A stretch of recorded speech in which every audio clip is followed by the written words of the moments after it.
muchísimas gracias a todos por su asistencia. Les ruego encarecidamente que me presten atención.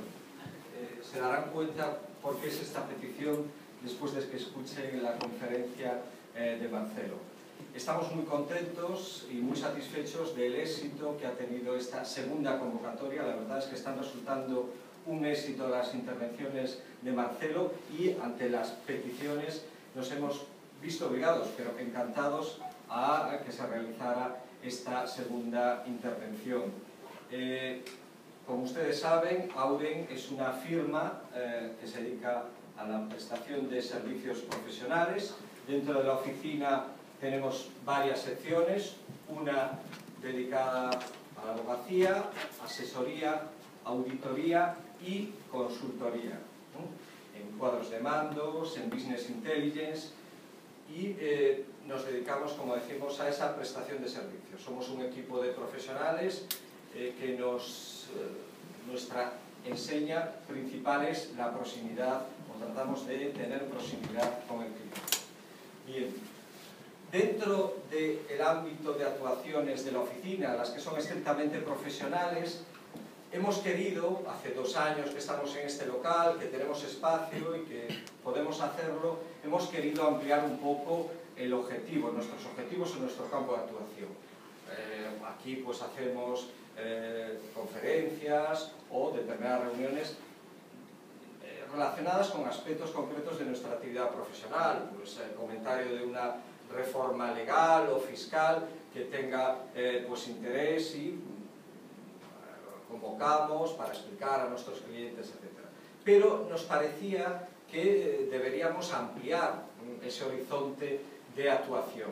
Por lo tanto, nos parecía muy interesante que se hubiera otro tipo de actividades que consideráramos de interés, y es por ello la presencia de Marcelo en la oficina. Aparte de esto, tenemos otras actuaciones de carácter solidario, pero este tipo de actuaciones nos parecía especialmente interesantes.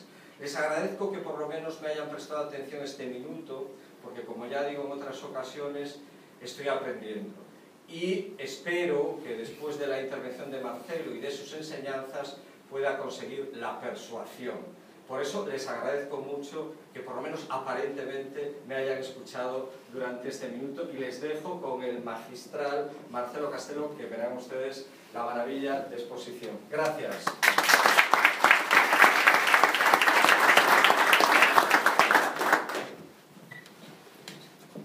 Antes de que yo emita la primera palabra, todas las personas que me estáis viendo en este momento por primera vez ya habéis tomado decisiones con respecto a mí.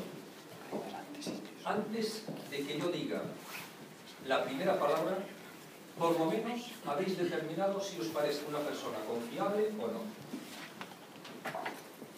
Es decir, alguien del que a priori creéis que os podéis fiar.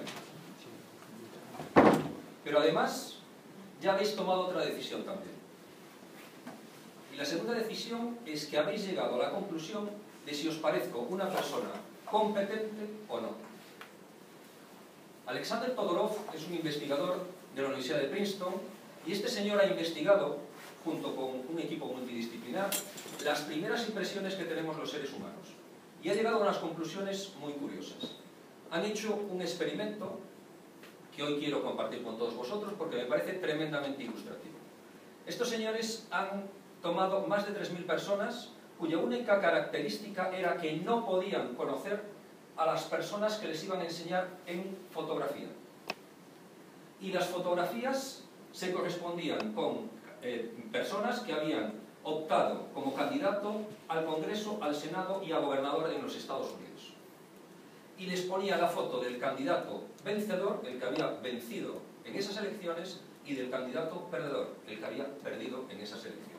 Obviamente no le decía quién era el candidato que habían vencido ni perdido. Les mostraban las fotos, y se las mostraban entre 100 y 400 milisegundos. Lo primero que vieron ahí es que por debajo de 170 milisegundos el ser humano, de momento, no somos capaces de tomar ninguna decisión. Por debajo de 170 milisegundos. A lo mejor, esforzándose un poquito, podemos mejorar esos Pero entre 170 milisegundos y 400 milisegundos tenían que decir de esos dos candidatos qué persona les parecía más competente y más fiable, los dos atributos. Y el resultado de este experimento es el que me imagino que ya muchos de vosotros os estáis temiendo. Más del 70% de las personas seleccionaron al candidato que había vencido en las elecciones. El 70% es una casualidad un poquito excesiva. O sea que tomad programa electoral. De hecho, y yo ahora ya últimamente me meto siempre en este jardín, pero si estuviésemos en un sistema de elección directa, yo hacía porras sobre el futuro del señor Pedro Sánchez. Pero como no lo estamos, hago las porras en casa. Si las queréis hacer vosotros, a lo mejor os pueden ayudar. Obviamente nuestro sistema es completamente diferente. Pero, además, estos señores básicamente lo que intentan decirnos con esta información es que aquellos que nos decían de que la primera impresión era importante, no es cierto. La primera impresión simplemente es determinante. Es así. La primera impresión va a ser determinante en nuestra vida. Y recordad una cosa, vivimos en una sociedad, somos animales sociales y nuestra vida va a mejorar, se va a facilitar o se va a dificultar dependiendo de nuestra capacidad de conseguir acuerdos con otras personas. Y en ese primer vistazo nosotros nos estamos jugando mucho en nuestra comunicación. Fijaros si nos estamos jugando mucho, que otros investigadores, en este caso de la Universidad de Massachusetts, un tal Robert Feldman, lo que hizo fue también un estudio en el que determinó que, pues, hoy os voy a dar unos cuantos regalitos envenenados, espero que lo sepáis filtrar para el resto de vuestra vida, pero lo que determina es que mentimos mucho más a los desconocidos que a las personas que conocemos. Y además, cuando estamos conociendo a personas en los 10 primeros minutos, estadísticamente, mentimos en 3 ocasiones. Y no es solo cuando vamos a presentar nuestra empresa para dar nuestro mejor perfil, sino cuando estamos en la panadería o cuando estamos en el metro o en la parada del autobús, dejamos que la gente se lleve la mejor versión de nosotros mismos, por decirlo de alguna manera. Y esto no es un tema menor cuando estamos hablando en público. Yo os agradezco mucho a todos hoy, obviamente, vuestra presencia aquí, y os ponía en el email de recordatorio que intentaría daros desde el primer minuto valor. ¿Por qué? Porque el primer minuto, mejor dicho, el primer segundo, es absolutamente determinante en cualquier relación y, por supuesto, cuando vayamos a dar una conferencia. Y habitualmente, ¿cómo utilizamos esos minutos o segundos? Pues habitualmente no de la manera más rentable. Os voy a decir, porque esto es una curiosidad, y a todos nos gustan las curiosidades, os voy a presentar que los americanos estos, los de Princeton, los de Todorov, hicieron un software para determinar cuáles son los rasgos de los rostros que determinan las cualidades de confiabilidad y de competencia. Perdón, de confiabilidad y competencia. Entonces, os voy a poner una fotografía con 3 caras. Y después os voy a preguntar cuál de ellos, que levantéis la mano, cuando nombre el que vosotros creéis, para vosotros que es más confiable y más competente. Porque así evaluamos, más o menos, si todos tenemos una tendencia o no. Esto es una cosa, perdonad, a ver, sí lo puedo hacer, no os preocupéis, vais a salir fortalecidos, vuestra autoestima vais a... Porque si no, esto, dependiendo de las caras, me lo salto. Pero nada, no hay ningún problema, lo vamos a hacer muy bien. Bien, por favor, los que penséis que la persona que está a vuestra izquierda, esta de aquí, es la persona más confiable y competente, los 2 atributos, levantad la mano. ¿Nadie? 1, 2, 1. Muy bien. Una persona. Los que penséis que el de la derecha de todo es el más confiable y competente, levantad la mano, por favor. Las 2 cosas, confiable y competente. 1, 2, 3. Los que creéis que es el del medio... Bueno, parece que la tendencia está clara. Hay determinadas excepciones, como todo en la vida, pero la tendencia parece que está clara. Lo que han determinado estos señores es que los rostros que son excesivamente... no excesivamente, porque no lo podemos elegir, sino algunos hubiéramos optado por otros caminos, pero bueno, los rostros que son muy masculinos nos pueden dar la impresión de ser muy competentes, pero a lo mejor no nos dan la imagen de confiabilidad. Pero los rostros que son muy femeninos nos dan lo contrario, nos parecen que son confiables, pero a lo mejor no nos parecen tan competentes. Y los que están en el medio, lo que hacen es que justamente nos dan las dos impresiones, la de confiabilidad y competencia. ¿Y qué podemos hacer nosotros, si es tan importante esta primera impresión, para intentar causar una buena primera impresión? Pregunta de examen. Qué difícil. Pues, obviamente, si sonreímos a la gente cuando entra en la sala, cuando entra en un sitio, que es la primera vez que entra, pues a lo mejor ayudamos a la confiabilidad, porque una sonrisa siempre va a abrir más puertas que una cara hierática y distante. Es más complicado lograr el tema de la competencia, es cierto.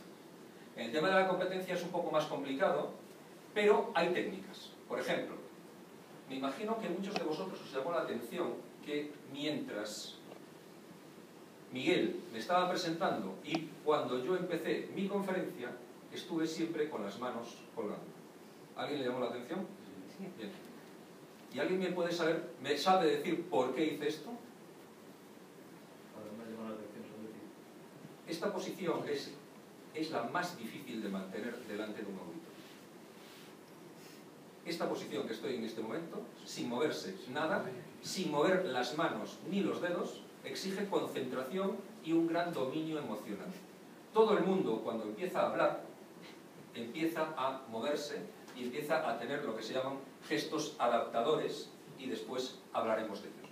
Entonces, el nivel de competencia en este caso concreto, no os digo que vayáis como estatuas, de hecho vosotros algunos estáis pensando, ¿qué le pasa a esto? Qué rígido le veo hoy. Bueno, pues esa rigidez es justamente lo único que pretendía, es intentar trasladar ese mensaje de competencia. Es decir, hay técnicas para todo, siempre y cuando sepas que tienes que aplicar técnicas. La de la sonrisa, obviamente, venimos con ella y ya la habíamos, ya lo sabíamos todos. Lo importante de esto es que si estamos pensando en dar una conferencia y hablar en público, creo que no deberíamos de empezar, como lo hace todo el mundo, con los agradecimientos y con el acercamiento a la organización y a las personas, sino intentando trasladar un mensaje que te diferencie desde el primer segundo con respecto al resto de los ponentes. Ojo, entiéndaseme bien, no quiere esto decir que no vayamos a tener que cumplir con nuestras obligaciones sociales, que por supuesto tenemos que hacerlo. Pero tenemos que hacerlo en el momento que toca, y no en los primeros segundos. Por supuesto quiero agradecerle a Auren nuevamente la amabilidad de invitar a algunos de sus mejores clientes y que me haya permitido también meter a algunos de mis mejores amigos a esta conferencia. Y sobre todo os agradezco a todos que hayáis venido aquí, porque desde luego venir para hablar de una trivialidad como es lo de hablar en público, pues hay que ser muy buena persona para dejarse arrastrar por estas cosas. Pero aquello que parece a veces una trivialidad, resulta que no siempre lo es tanto. Y digo que no siempre lo es tanto porque en las preguntas que os he hecho yo a vosotros, el 90% de las personas, en las respuestas, sabéis de lo que hablo, la encuesta que os he enviado a casi todos, digo casi todos porque hay otros, a los repetidores ya no os la envío, que lo sepáis, como ya la tengo, pues simplemente la utilizo y listo. Bien, pues a los que os la he enviado por primera vez, lo que determináis es que solo de las personas que están aquí, el 10% tienen un temor antes de hablar en público superior a 8. Bien, lo que quiero deciros es que ese 10% sois muy extraños. Tan extraños como que el Instituto de Salud Americano dice, que el 74% de los americanos padecen de glosofobia. El miedo a hablar en público hasta tiene un nombre, que es glosofobia. El 74%, y en Estados Unidos con un modelo educativo radicalmente diferente al nuestro. Ya lo vemos en las películas de los institutos donde los chavales salen a la palestra constantemente, y los nuestros, yo desde luego no me acuerdo. Al encerrado sí, pero a dar la lección no. Entonces, el 74%, con lo cual lo que quiero deciros es que es muy habitual. Y salvo en casos excepcionales en los que yo no me he encontrado jamás uno en mi vida, simplemente con un taller de hablar en público, estas cosas se solucionan. Si elegís un buen profesor, ¿no? Es una decisión personal. Pero me han llamado la atención los otros, porque el 90% habéis puesto que os ponéis, eso quiere decir que aquí hay mucho nivel. Estáis muy acostumbrados. El 90% de las personas habéis puesto que vuestro nivel de estrés es 5 o inferior a 5, con algún 2. Y eso no se trata en los cursos. Pero yo quiero deciros, eso quiere decir que estáis muy acostumbrados y que tenéis mucho nivel. Está muy bien, pero cuidado. Bajo mi punto de vista, y todo lo que diga aquí obviamente es mi punto de vista, si nosotros no tenemos un nivel de estrés adecuado, no vamos a dar la mejor versión de nosotros mismos. Mirad, yo hoy quiero hacerlo fenomenalmente bien. Porque aquellos que sois mis amigos, quiero que salgáis reforzados en esa amistad y que estéis orgullosos de mí. Y los que me estáis conociendo por primera vez, quiero causaros una buena primera impresión, sin ninguna duda. De las cosas posibles que yo tengo hoy capacidad de lograr, tengo que reconocer que lo que quiero es quedar fenomenalmente bien. Qué difícil decir esto, ¿verdad? Qué complicado. Pues creo que no estoy ni sudado. Pero, para eso, quiere decir que me tenéis que importar. Tengo que preocuparme de dar esa buena impresión. Lo que intento trasladaros es que si tenéis un nivel de estrés tan bajo que lo ponéis en 5 o inferior a 5, es posible que la opinión de las personas que os están escuchando es que no os importe demasiado. Y a mí me importáis un montón todos. Por eso mi nivel de estrés está en torno a 8. Hoy, más o menos. Es cierto que para esto también hay técnicas. Tampoco quiero engañar a nadie. Es cierto que con la experiencia y cuando llevas mucho tiempo haciendo cosas similares, obviamente es fácil caer en la tranquilidad o simplemente en la familiaridad. Pero hay técnicas para relajarse, pero también hay técnicas para acelerarse y para intentar concentrarse y dar lo mejor de uno mismo. Bajo mi punto de vista, si no tenemos un cierto nivel de estrés, no vamos a dar nuestra mejor versión. Eso os lo digo al 90% porque es muy llamativo. Fijaros que estadísticamente el 74% tiene miedo o ansiedad antes de hablar en público. Y vosotros decís el 90% que no lo tenéis. Es curioso, ¿vale? Por contra, y esto también, el 90% de las personas, de los que estáis aquí, le dais una valoración superior a 8 en vuestra trayectoria profesional la importancia de hablar en público. Y solo el 10% le dan una valoración de 5 o menos, solo el 10%. En este caso, para los justamente esos que... Por aquí hay alguna silla, una silla tenéis ahí. Y lo demás, pues lo siento, otra vez overbooking. Estos de Auren tenéis una convocatoria tremenda.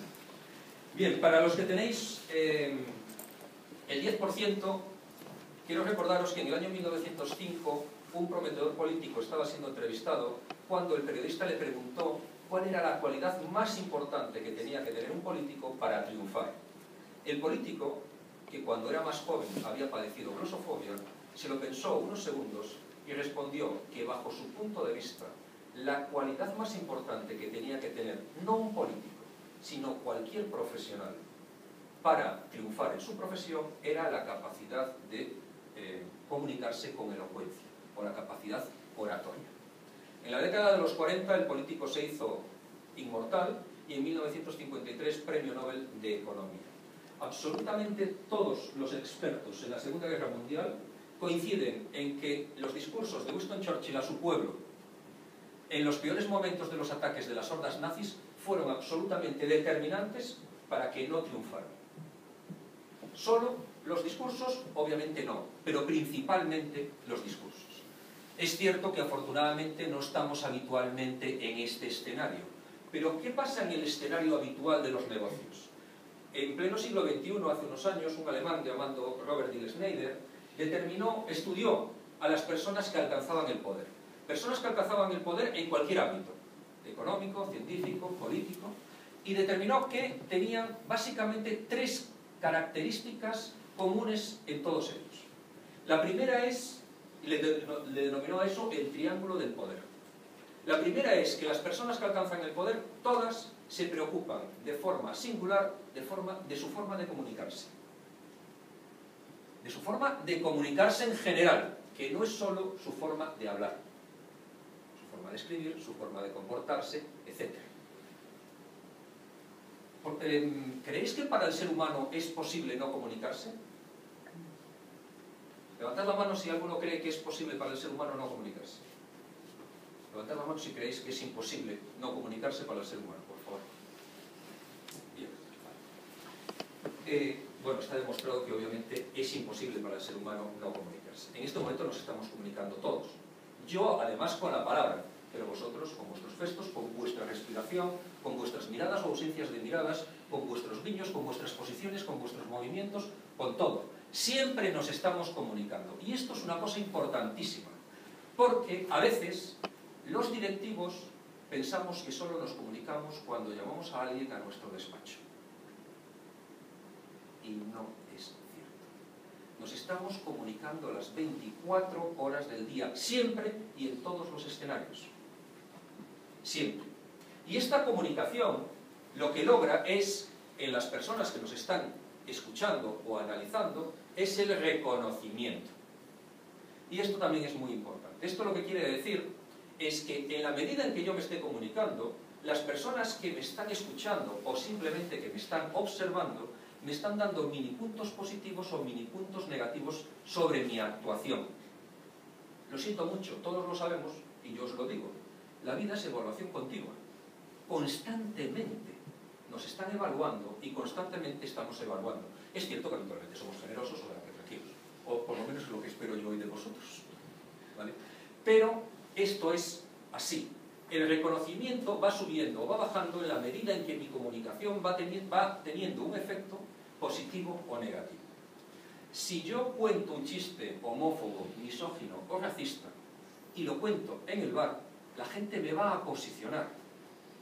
Y yo voy a querer hacer, dice, no, hombre, era un chiste y en el bar. No. Eso nos identifica en todos los sitios. Tengamos cuidado con ello, porque esto es una realidad. Y la vemos todos los días. A veces cuando los políticos se llenan de micrófono, siguiéndole el juego a algunos brillantes periodistas, se relajan de más y van y dicen las cosas que dicen. Y después hay una cosa que nos honra muchísimo al ser humano, que es saber pedir perdón. Pero yo en mis talleres intento que la gente aprenda a que no sea necesario que tengan que pedir perdón. Si pensamos bien lo que decimos, es más fácil no tener que pedir perdón. Y creo que ese es el camino. Este reconocimiento positivo o negativo, a donde nos va a llevar, es a lo que llama Robert D. Schneider la influencia. Y la influencia es algo muy valorado. En una sola palabra, liderazgo sería influencia. Es básicamente que mi palabra, de lo que estemos hablando, sea más tenida en cuenta que la opinión de otra persona. Y eso, en nuestro ámbito, todos lo queremos. Todos. Aunque no nos presentemos a presidente ni de la comunidad, da igual. Cuando estemos hablando de algo, primero, de algo en lo que nosotros creemos que se nos tenía que haber preguntado, es que el que no se nos pregunte ya no se enoja, ¿o no? Soy yo el único raro, ¿no? ¿Cómo es posible que no me hayan preguntado esto? Claro, es que estos lo saben todo. Bien. Y aún por encima, si nos preguntan, yo soy así de caprichoso, quiero que me hagan caso. O lo intento, por lo menos intento que me hagan caso.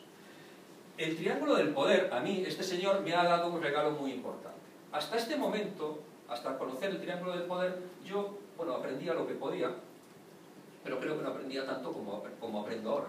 Si yo ahora no logro mi objetivo, en lo que sea, en mi relación personal, en mis relaciones con mis amigos, o con mis clientes, o con mis colaboradores, yo ahora lo que digo es, en vez de echarle la culpa a la torpeza del que me escucha, es, vale, resulta que fulanito, yo pensaba que tenía el nivel de influencia X, que estaba aquí, pero los resultados me dicen que estoy aquí. Por lo tanto, lo que hago es que soy consciente de que tengo que mejorar mi reconocimiento a través de mi comunicación. Es decir, toda la carga de la comunicación está en mí. Y eso, en contra de lo que puede parecer, a mí me libera. Porque es posible que a ese cliente no sea capaz de convencerle, o a ese colaborador, pero lo que hace es que cada día sea un poquito mejor. Cada día me preocupe un poco más de analizar qué es lo que he hecho hoy que no he sido capaz de lograr llegar a estas personas. ¿Por qué no he sido capaz? Y entonces esta carga en la responsabilidad de la comunicación hace que cada día avance siquiera un poquito. A lo mejor no mucho, pero siquiera un poquito. Y antes, cuando estaba en el club de, bueno, pues simplemente de la queja, pues es que no aprendía. Y simplemente transitaba por la vida. Ahora, repito, yo lo que hago es intentar siempre aceptar la carga de la responsabilidad de la comunicación en mí. Siempre. Y creo que eso, repito, me libera. Un señor hace solo 2400 años dijo que para dar un buen discurso, y hagamos una analogía entre discurso y presentación, tenemos que cumplir con 3 requisitos. Con 3.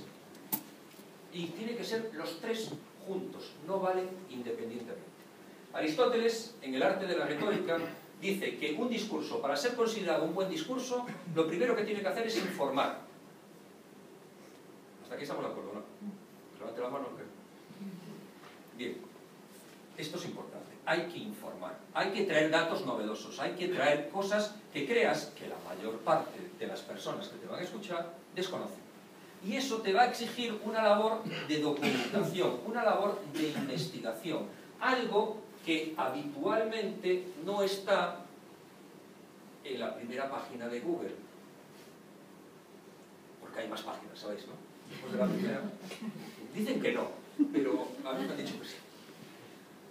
Hay que intentar hacer una labor de investigación fresca, que haga que haya una aportación de información diferencial, que las personas se vayan con datos que desconocían, con, si queréis, curiosidades, si queréis, con alguna frivolidad. El ser humano somos muy frívolos, y no sé por qué nos negamos a eso. Bueno, tomamos las decisiones a veces con un rigor absolutamente matemático. Bueno, pero esta labor de investigación sí tiene que ser una labor muy seria y muy metódica. Hay que aportar valor desde el punto de vista de la información. En este caso, o esta parte la hacen muy bien los sectores tecnológicos y los científicos sanitarios. La obsesión del mundo sanitario y el tecnológico por el dato, por la evidencia científica, es paradigmática. ¿O no? Sí. Es que aquí hay mucho científico y entonces el dato es el dato. El dato nos pone a los científicos. Tiene que haber aportación de datos. Tiene que haber aportación de datos y tiene que haber una labor muy importante. Lo que sucede es que también en este ámbito, y esto es parte de mi teoría de la comunicación, del ámbito científico y tecnológico, se suelen quedar ahí, en la exclusiva aportación de datos, de información recogida de fuentes fiables, sin una aportación personal a esos datos. El ponente que se queda en la posición de exclusivamente transmitir datos, según mi teoría de la comunicación, es un ponente sólido, que además lo dice: yo es que necesito tener la información muy al día, muy segura, y transmitir datos. Y además transmite datos sin aportación personal. Muchas veces no hace ni siquiera una evaluación o valoración de los datos. Al ponente sólido, si alguien le preguntase: ¿tú de qué me quieres convencer?, su respuesta sería: yo de nada. No, ahí están los datos, ya tú tomas tu camino, tus decisiones y ya está. Yo de nada. El ponente sólido en ese aspecto es un ponente que aporta poco, es un poco Eichmann, porque no asume riesgos. Habla de Alexander Todorov, habla de la Universidad de Princeton, habla de Richard Feldman, de Massachusetts, pero no asume riesgos. Porque si vosotros os metéis con un ponente sólido, lo que os estáis metiendo es con la fuente, pero no con él. Porque él no ha hecho ninguna aportación personal. Es decir, hombre, ¿no podrías traer los datos también de Yale? Bueno, es que a mí me gusta más Princeton. Pero no estáis metiendo conmigo, sino con la fuente. El segundo pilar en el cual se tiene que basar un discurso es que, según Aristóteles, aún por encima tenemos que entretener. Y eso ya. Por favor, os ruego que levantéis la mano a aquellos que habitualmente cuando vais a conferencias, por norma general, lo pasáis muy bien, muy bien, muy bien, y os parecen muy entretenidas todas las conferencias. Venga, no seáis tímidos, venga, levantad la mano. Tiene que ver alguno, ¿no? Bueno, levantad la mano los que os aburrís habitualmente. ¿Los otros? Depende. Bueno, pues yo la verdad es que tengo que decir que habitualmente me aburro bastante. Es cierto que a lo mejor llevo demasiadas conferencias, o ahora ya no, porque selecciono mucho y entonces hace que vaya mucho a grano. Pero si hubieseis levantado mucho las manos diciendo que os divertíais, os diría, bueno, pues tenéis mucha suerte, haréis como yo que seleccionáis mucho. Pero Donald Blythe ha demostrado que las conferencias dan sueño. Somnolencia. Ha monitorizado a las personas que entraban, seguro que no eran vuestras las conferencias, pero bueno, ha monitorizado y han visto cómo, sobre todo a partir del minuto 30, las pulsaciones caen y llegan ya a un riesgo vital. Y esto es así. Con lo cual tenemos que tenerlo en claro. Esto es una de las cosas que se les presento yo a los profesores cuando colaboro con ellos para que sepan lo que es dar una clase de 50 minutos a sus alumnos. Y ahora hay unos alumnos que se llaman de agrupamiento, que además son los niños que tienen dificultades y les meten 2 horas seguidas. Me parece genial. A los alumnos que tienen dificultades les meten 2 horas seguidas de clase de una cosa que se llama ámbito lingüístico. Es decir, 2 horas con lo mismo. Toma, moreno. 2 horas. Es cierto que ajustan y ponen ámbito lingüístico, es todo el ámbito, cambian, es todo el ámbito, no solo lengua. Pero bueno, vamos de castellana a gallego y a literatura. ¿Vale? En las ponencias, según va pasando el tiempo, indudablemente nuestra atención va reduciéndose de forma importante. Con lo cual tenemos que tener cosas que nos ayuden a romper la dinámica, a llamar la atención. A veces es muy difícil conseguir ese tipo de cosas, o a veces es muy sencillo. Depende cómo te lo plantees.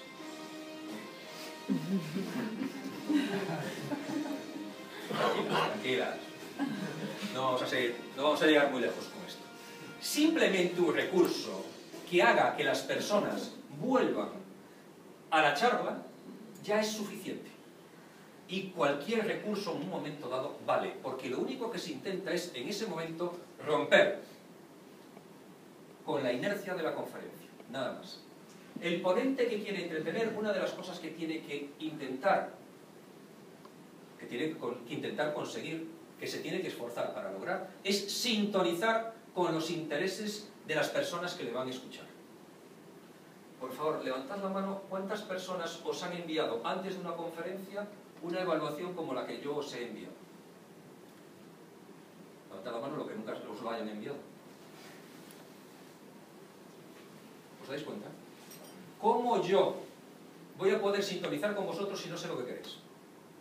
Porque ahora yo he estado dando gags, y seguirán, de cosas que algunos de vosotros habéis ido pidiendo. Si aún por encima, es verdad que me da más trabajo inicial, porque además me las tengo que leer para saber lo que digo, pero es que aún por encima me resuelve cuáles son vuestras áreas de interés. Para entretener hay que intentar sintonizar con esas personas. Y para sintonizar con las personas hay que intentar conseguir el ajuste fino. No vale... Dice, ¿qué tipo de asistentes vienen? Varones y hembras. Mayores de edad. Españoles. Europeos. Personas, hombre. No, hay que ajustar un poquito. Y podemos tener... aquí hay empresarios, directivos, comerciales, médicos, gente del mundo de las finanzas, y podemos intentar darle algo a cada uno de ellos. Pero para eso tenemos que saber quién nos va a venir a escuchar. Hay que intentar tener un cierto ajuste fino. Y ahora vamos a entrar en una parte que muchos de vosotros lo habéis puesto, y es cómo nos tenemos que comunicar. La comunicación no verbal. Esto os interesa, ¿no? Bueno. Esto lo habéis puesto mucho. Según Albert Mehrabian, que es el mayor experto mundial en comunicación, tenemos 3 canales de comunicación. El canal verbal, lo que digo, el texto, las palabras. El canal paraverbal, que es la voz, cómo utilizo mi voz para pronunciar ese texto, y el canal corporal.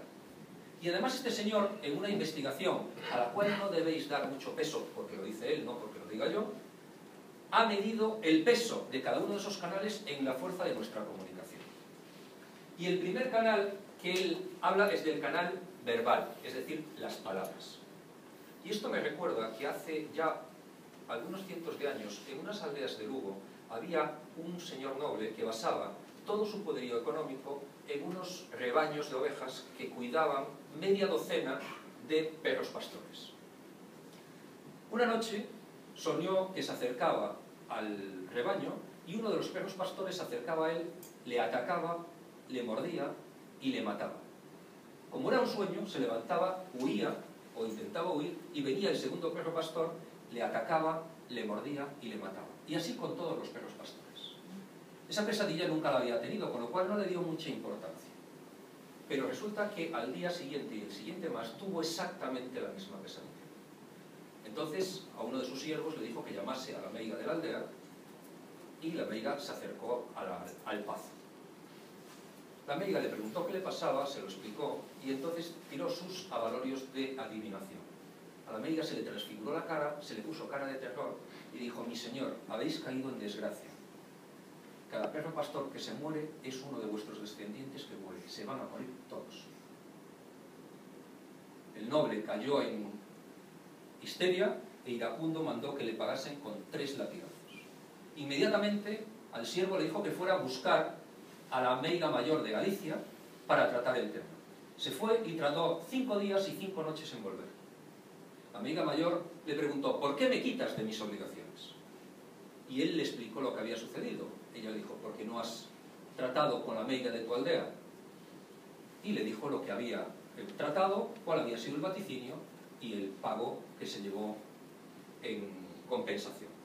La meiga mayor dijo: muy bien, esto necesita mucha concentración y esfuerzo. Déjame esta noche y mañana por la mañana te doy una solución.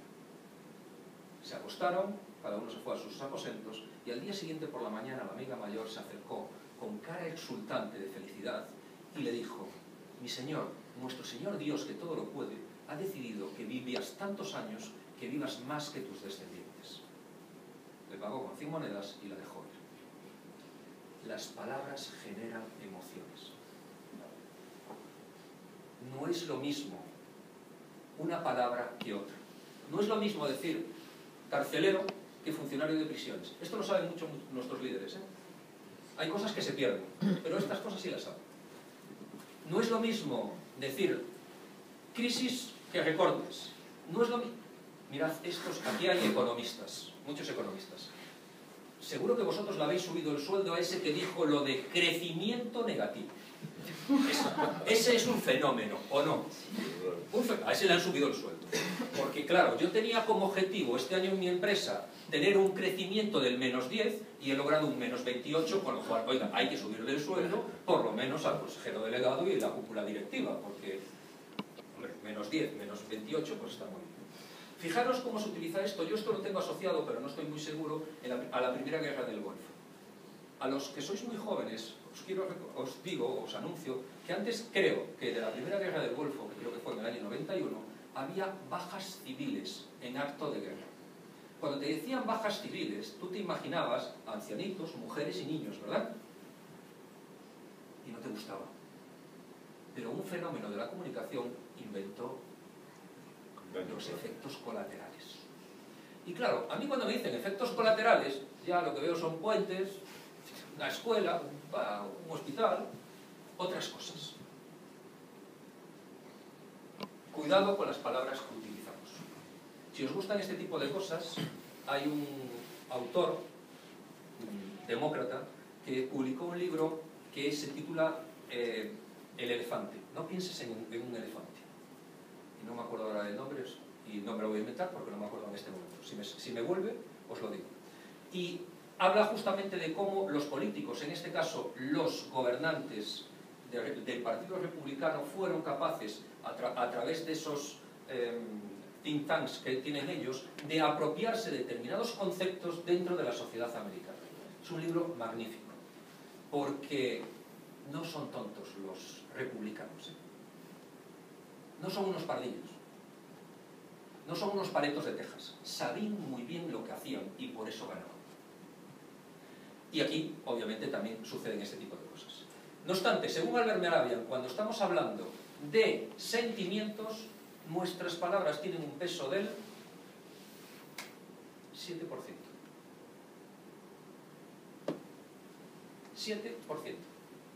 Esto es lo que dice Albert Mehrabian. Yo no estoy muy de acuerdo con esto, ¿eh? Pero el que tiene el reconocimiento mundial es él.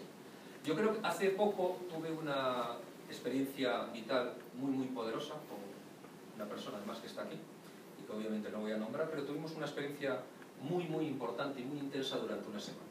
Cuando acabó esa semana, el viernes, me preguntó él a mí: ¿y tú cómo te encuentras? Y yo le respondí literalmente: agotado, pero muy satisfecho. Y inmediatamente empezamos a hablar, cada uno tiene sus desviaciones. Que sepáis, aquí hay personas que os miran las venas cuando os conocen, que me lo han dicho a mí. Cada uno tenemos las nuestras, ¿eh? Y yo me fijo en ese tipo de cosas, entonces inmediatamente, y otros cada uno hará sus cosas, cómo caminamos y ese tipo de cosas. Y yo me fijo siempre en cosas, o intento fijarme en cosas de cómo hablan los demás y cómo hablo yo, sobre todo cuando estoy relajado. Y en ese momento estaba relajado, y le dije inmediatamente: oye, fíjate qué diferente hubiera sido que yo hubiese dicho muy satisfecho pero agotado. Si yo digo satisfecho, agotado pero muy satisfecho, estoy haciendo la carga sobre la satisfacción del resultado. Si lo hago a la inversa, le estoy dando más valor al esfuerzo. Albert Mehrabian dice esto, pero también os digo, hace poco lo vi yo, pero no sé cuándo se grabó esto, el programa Brain Games, no sé si lo veis, que está en el canal National Geographic, hizo un experimento muy interesante. Cogió a dos chicas gemelas idénticas y exactamente con la misma ropa las puso a una entrevista de personal, que sabían que eran expertos en entrevista de personal y sabían que era un experimento. Entonces se tenían que definir, iban vestidas hasta con la misma ropa, eran absolutamente idénticas. Y tenían que definirse con 6 adjetivos. La primera empezaba, no me sé los 6, solo me quedé con el primero y el último, que me parecen los más relevantes en este caso. La primera empezaba diciendo: soy brutalmente creativa, y acababa diciendo soy tremendamente creativa, y acababa diciendo soy brutalmente sincera. Tremendamente creativa, brutalmente sincera. Y la otra era al revés, empezaba diciendo soy brutalmente sincera y acababa diciendo tremendamente creativa. ¿Quién? Levantad la mano, por favor, los que elegiríais a la primera. La que empieza con tremendamente creativa y acaba con brutalmente sincera. A ver. No le decía. O sea, no dijeron eso. Es un experimento. Tampoco. No profundicéis. 170 milisegundos. No. Venga, vuelvo a hacer la pregunta. Sin profundizar. Estos eran expertos y tal.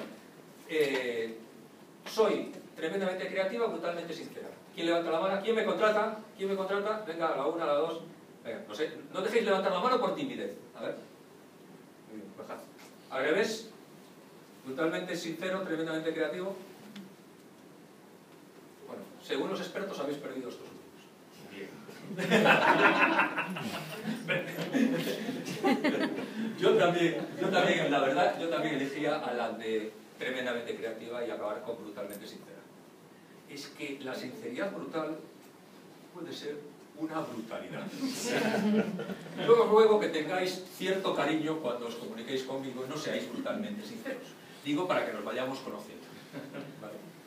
Pero bueno, ya cada uno. De todas formas, según Albert Mehrabian, la comunicación, lo que decimos, lo que pasamos a texto, 7%. La comunicación paraverbal. ¿Cómo utilizo la voz?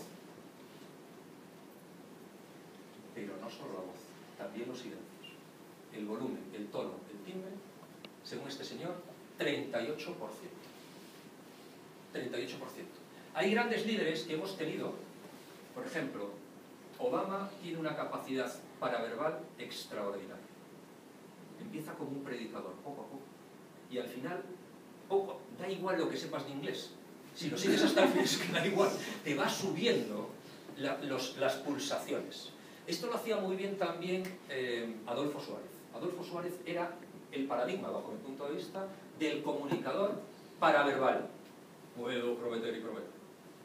Esa voz que le salía, esa gravedad en la voz que conquistaba mucho. De hecho, para mí lo hacía mejor cuando no se le veía que cuando se le veía. Pero bueno, después viene el comunicador total, que es Felipe González, y claro, se lo come.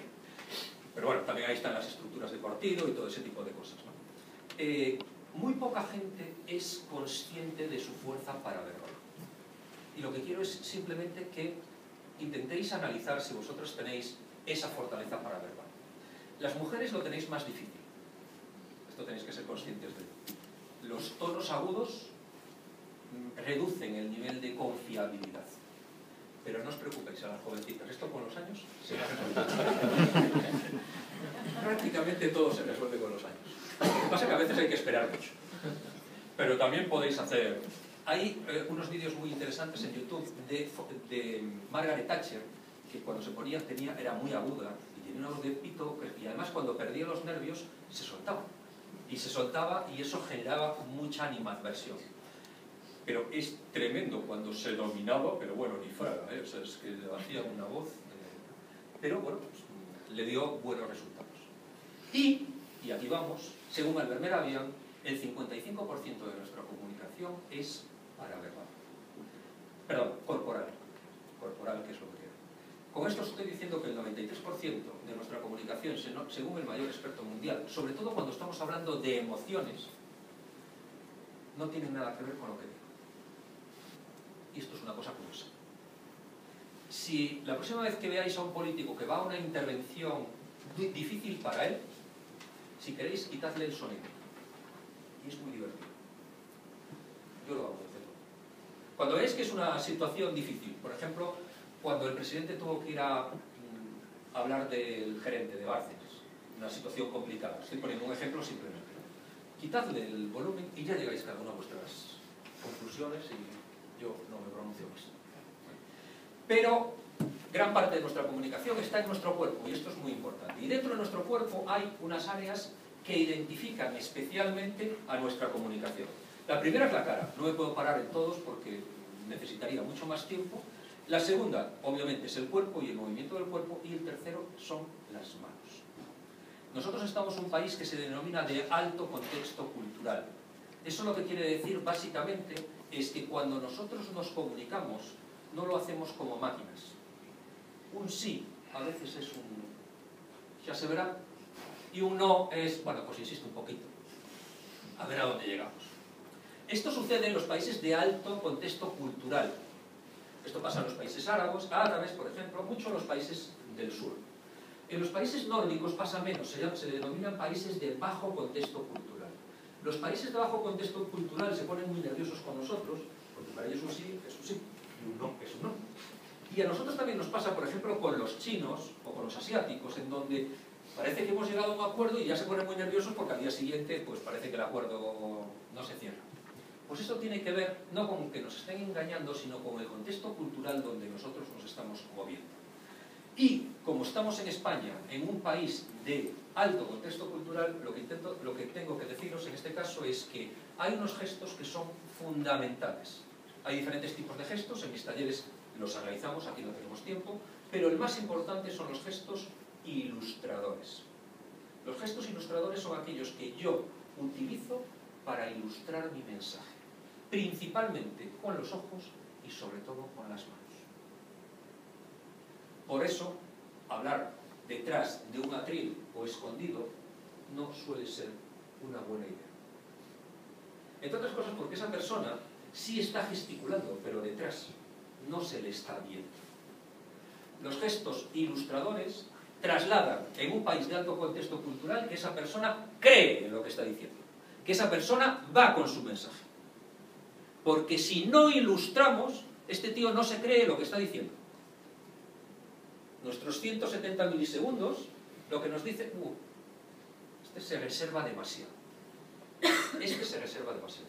Y hay otros gestos que lo que hacen es delatarnos, también os hablo de ellos, muy brevemente, que se llaman los gestos adaptadores. Y los gestos adaptadores lo que determinan es mi nivel de comodidad o incomodidad. Por ejemplo, esto no es un gesto de seguridad playera. Que lo sepáis. Esto es un gesto claramente adaptador. Y no digamos estos de... Bueno, ya sabéis, sentarme en la mesa y ese tipo de cosas. Los gestos adaptadores son esos que hacemos de forma inconsciente, con micropicones que en realidad no me pica nada, pero hay personas que se sacan no sé, cosas de encima.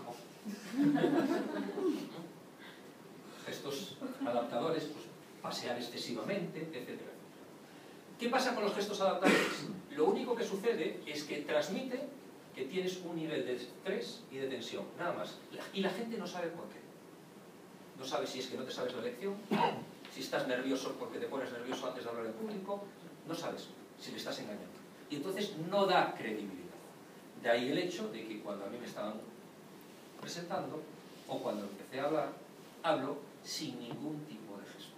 Porque comunicarse sin ningún tipo de gesto delante de un auditorio es lo más difícil que hay. ¿Queréis probar alguno? ¿Os ponéis aquí?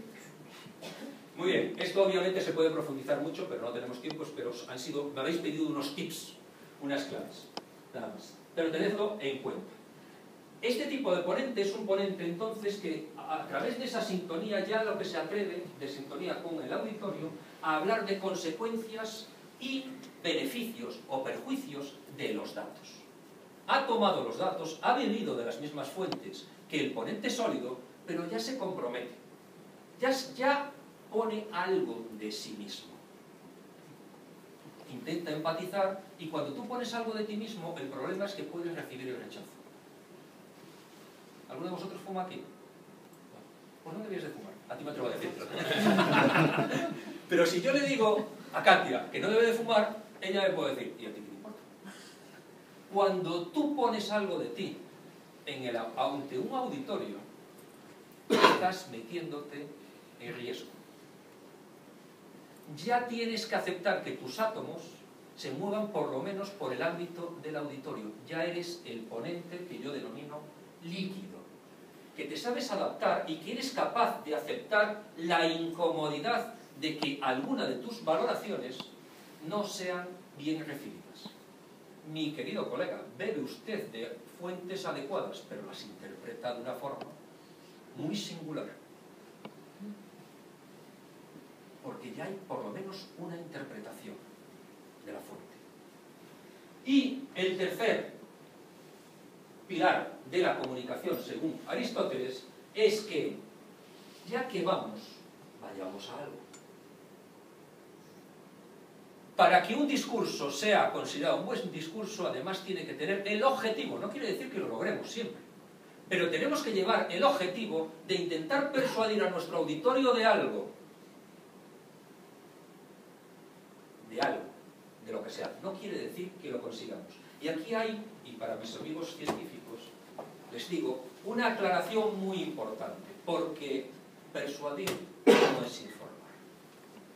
E informar no es persuadir. Es algo muy diferente. Y para ellos no es necesario, pero para los demás sí. Os presento a los creadores de la resonancia magnética, creadores de la resonancia magnética y premios Nobel de Medicina en el año 2002, Sir Peter Mansfield y Paul Lautner. Y estos señores, además de ayudar a los galenos a sus diagnósticos, lo que han ayudado es que otros científicos pudieran demostrar cosas que antes simplemente eran teorías. Y empezando por la derecha, Joseph Ledoux es uno de los mayores expertos mundiales en investigación de inteligencia emocional y probablemente el mayor experto en miedo. Si queréis saber cosas sobre miedo, Joseph Ledoux. Y este señor, en el año 1996, ya publica un libro, El cerebro emocional, en donde dice que sin ninguna duda, la emoción tiene más fuerza que la razón. Porque la emoción es capaz de alterar la razón, y la razón nunca es capaz de alterar la emoción. El señor que está en el medio, Daniel Kahneman, es premio Nobel, en este caso de Economía del año 2002, siendo psicólogo. Y no me he confundido, no me he equivocado. Psicólogo, premio Nobel de Economía, por su teoría de las perspectivas, en donde, hablando de economía, demuestra que el ser humano, en situaciones de incertidumbre, nunca aplica la probabilidad. O dicho de otra manera, cuando algo me importa, la estadística ya te digo yo lo que hago conmigo. La estadística está muy bien para asesorar a los demás, pero para mí mismo, déjame que ya te digo yo lo que hago. Este señor publica un libro que se llama Piensa rápido, piensa despacio, una obra épica, pero bueno, que sin ninguna duda vale muchísimo la pena, en donde él dice que, bueno, tenemos un solo cerebro, claro, pero que dice que funciona de dos maneras, y le llama sistema 1 y sistema 2. El sistema 1 es el sistema emocional, inmediato, ese que toma decisiones absolutamente inmediatas y sin mucho razonamiento. Lo que dice además es que este sistema 1 es muy eficaz, muy eficiente, toma decisiones sin gran gasto energético. Os digo una cosa, si no lo sabéis, el 20% de nuestra energía la consume un músculo, ¿puedo decir músculo? Bueno, no sé. Un órgano de 1,5 kilos. 1,5 kilos consume un 20% de nuestra energía, lo cual nos lleva a que eso de que solo utilizamos el 10% es una chorrada. Es un bonito titular, pero bueno, sería de lo más ineficiente, ¿no? Que el cerebro solo utilizásemos el 10% y se consuma el 20% de nuestra energía, un órgano de 1,5 kilos. Entonces, lo que dice este señor es que el sistema 2, que es el analítico, es el que toma las decisiones cuando utilizamos la Excel, es muy poco eficiente. Exige muchísimo esfuerzo y es básicamente cuando decimos, mira, o que tú quieras, tira para adelante. Porque efectivamente la mayor parte de las decisiones no exigen tanto esfuerzo. Sobre todo cuando el error pues tampoco tiene unas consecuencias tan graves. El sistema 2 y el sistema 1, lo que este señor ha investigado, es que además son igual de falibles. Esto es lo importante. Es decir, de falibles e infalibles, que aciertan prácticamente lo mismo. Y el tercero, Antonio Damasio, portugués de la USC, pero del sur de California, este señor, neurólogo, en el año 1994 ya publica un libro que le llama El error de Descartes. Y llega a la conclusión de que, lo siento mucho, pero se equivocó. Cogito ergo sum, no. Primero siento y por eso soy. Este señor además se ha convertido en uno de los mayores expertos mundiales en este momento en neuromarketing. ¿Y por qué? Por lo cual estamos perdidos, ya os lo digo. Porque ha investigado mucho en esto. Este señor es el primero que ha demostrado que la mente está en el cerebro. Por lo tanto, lo que intento deciros con esto es que los científicos han podido demostrar que somos mucho más emocionales que racionales. Recordad, bueno, aquí yo soy el mayor y solo hay uno de mi generación, pero los demás seguro que sois muy instruidos. ¿Cuál era el leitmotiv o el claim, la publicidad de Coca-Cola en los años 70? Los hippies. La chispa de la vida.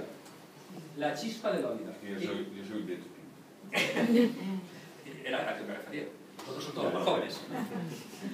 En los años 70, Coca-Cola, sin resonancia magnética ni nada, y podemos asumir que era uno de los mejores departamentos de marketing del mundo, posiblemente en aquel momento incluso lo fuera, en este momento pues a lo mejor hay otras que le pueden crear, bueno, pues está por ahí, ¿no? Ya lanzaba mensajes a la mente inconsciente. Lo que te decía es que en tus momentos que valieron la pena, en tus momentos con chispa, en tus momentos con gracia, siempre había una Coca-Cola. No intentaba convencerte con datos, intentaba convencerte con emociones y con sensaciones. El primer producto de la vuelta de Steve Jobs a Apple es el iMac G3, del año 1998. Este era un ordenador que concentraba todo en el monitor, no sé si recordáis, y era de colores muy brillantes, era precioso comparado con lo que había en aquel momento.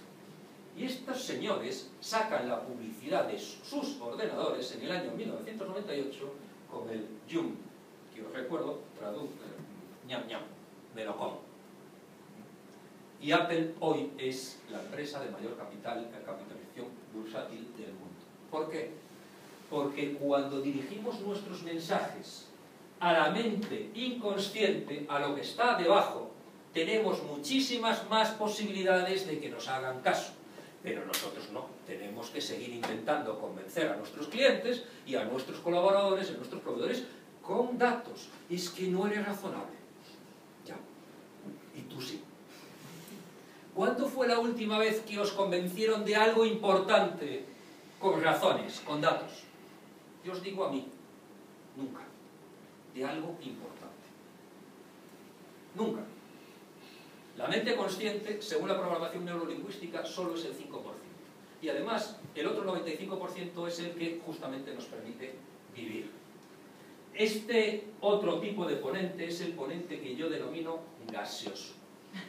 Porque este ya permite que los átomos vayan por donde quieran.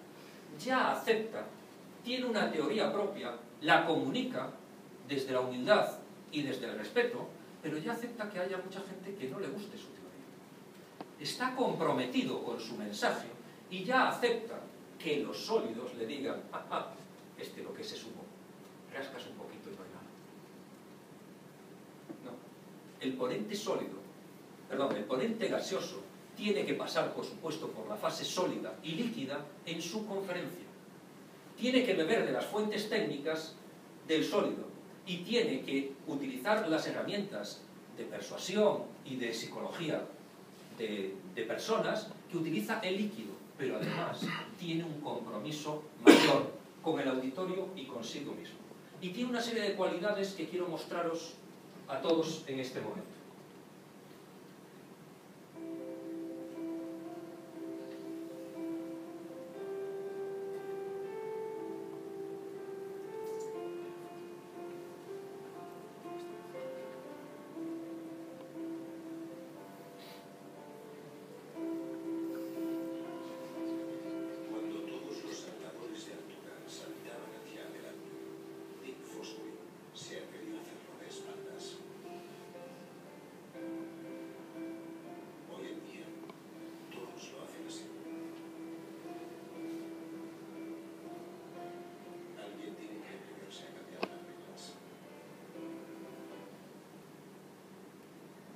El ponente gaseoso es alguien que sabe que tiene un dato muy importante y sabe que es que en el mundo hay más de 7.000 millones de personas y sabe perfectamente que si viste de la misma manera que los demás, se comporta de la misma manera que los demás, bebe en las mismas fuentes que los demás, estructura la información de la misma manera que los demás, ¿por qué se van a acordar de él? El ponente gaseoso sabe que tiene que diferenciarse para lograr impacto. Sabe que tiene que dar algo diferente a las personas que le están escuchando para que se acuerden de él. El ponente gaseoso busca algo muy complicado, que es la inmortalidad.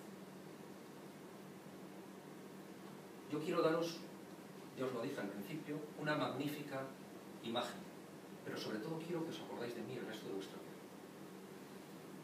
Y me esfuerzo para ello. No quiero ser invisible.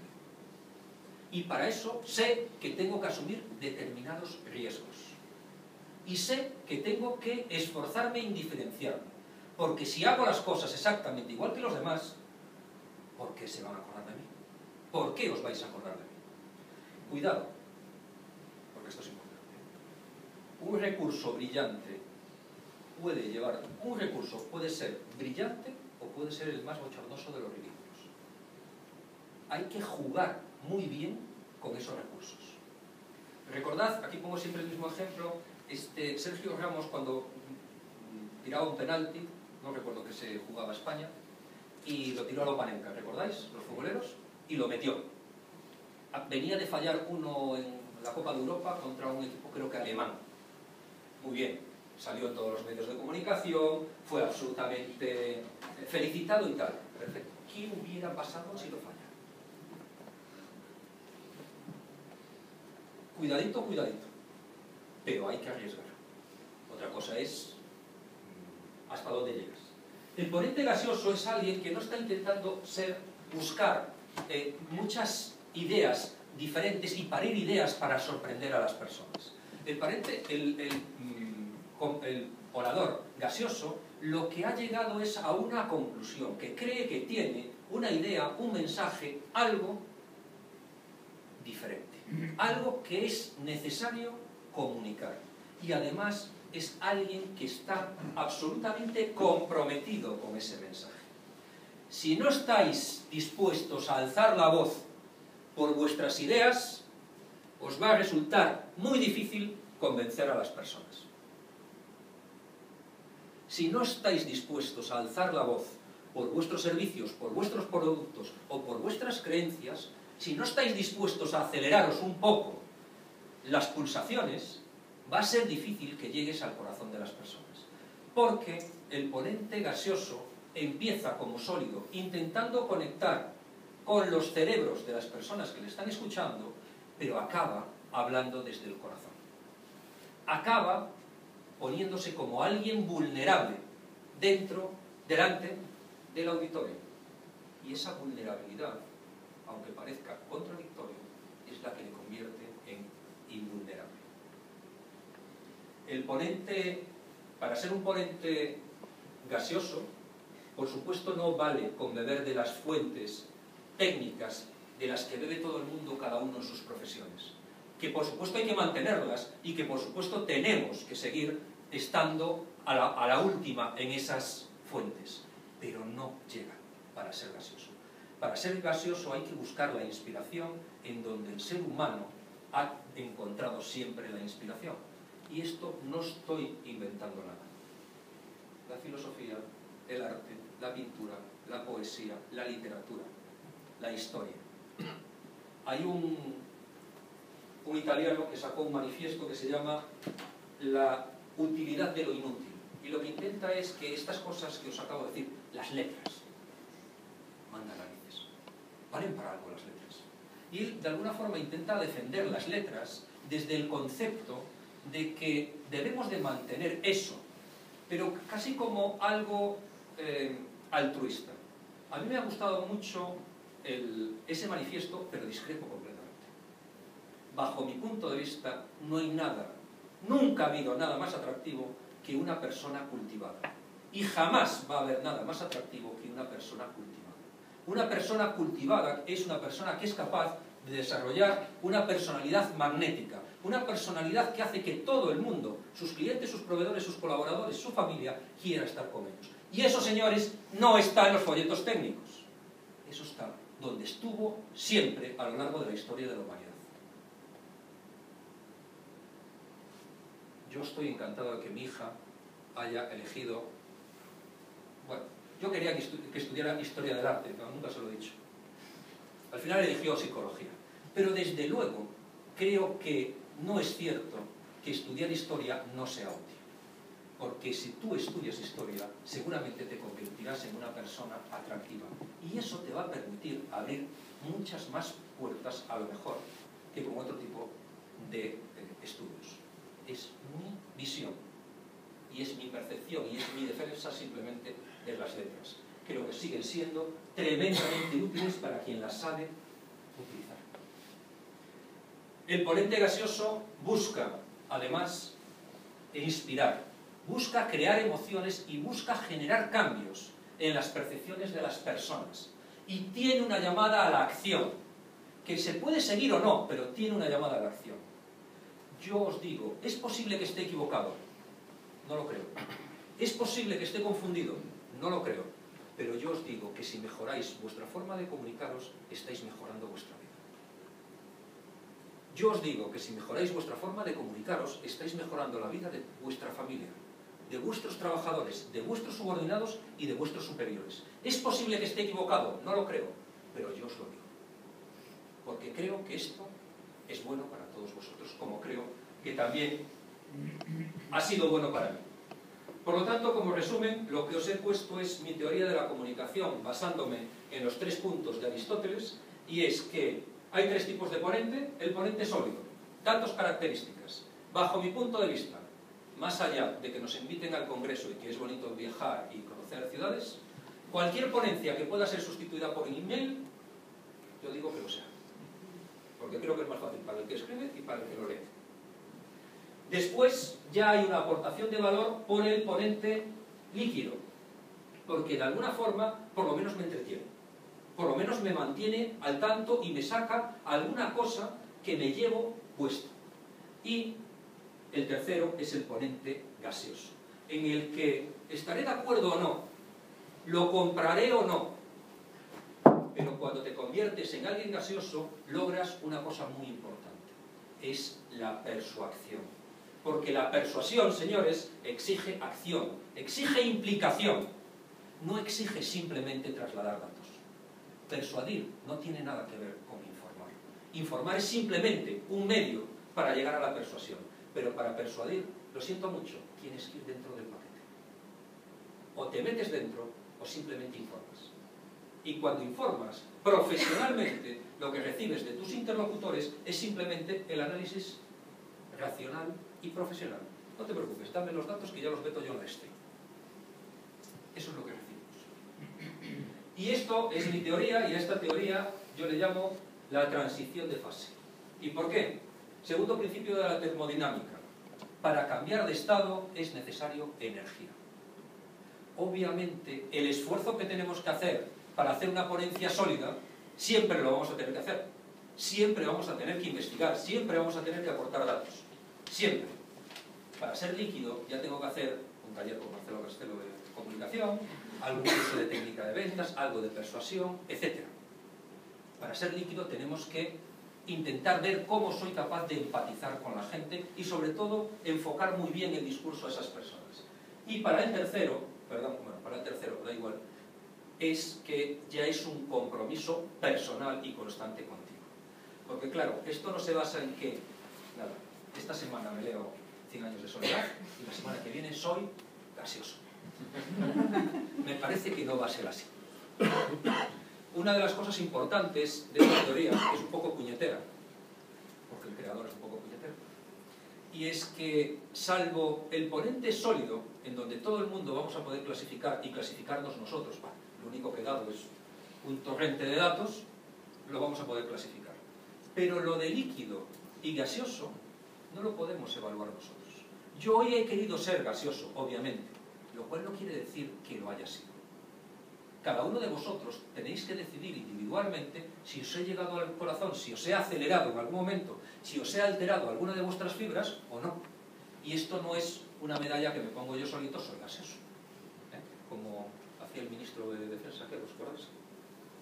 Bueno, que llegó al ministerio y se puso la medalla. Bueno, pues esto no es así. La medalla te la tienen que poner los otros, lo que te escuchan. Y llegados a este punto tenemos unos minutitos para preguntas. Pero antes de las preguntas, permitidme haceros una yo, por favor. Os voy a pedir que levantéis la mano si aquellos que os consideréis gaseosos, sólidos o líquidos. Por norma general, no quiere decir que os consideréis. Yo os he dicho que tienen que ser los demás, pero ¿dónde estáis posicionados en este momento? Por favor, levantad la mano los que os consideréis gaseosos. No seáis tímidos. Venga, que se vean las manos. Muy bien, muy bien, muy bien. Esto me gusta, ¿por qué? Después de un coaching con un acento. Tengo muy buenos alumnos. Levantad la mano los que os consideréis líquidos. A ver, levantadlo, no seáis... ¿Sólidos? Vale. Y algunos que no saben la contesta todavía.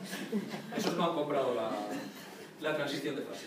Bueno, preguntas. ¿Quién va a romper el hielo? La primera pregunta.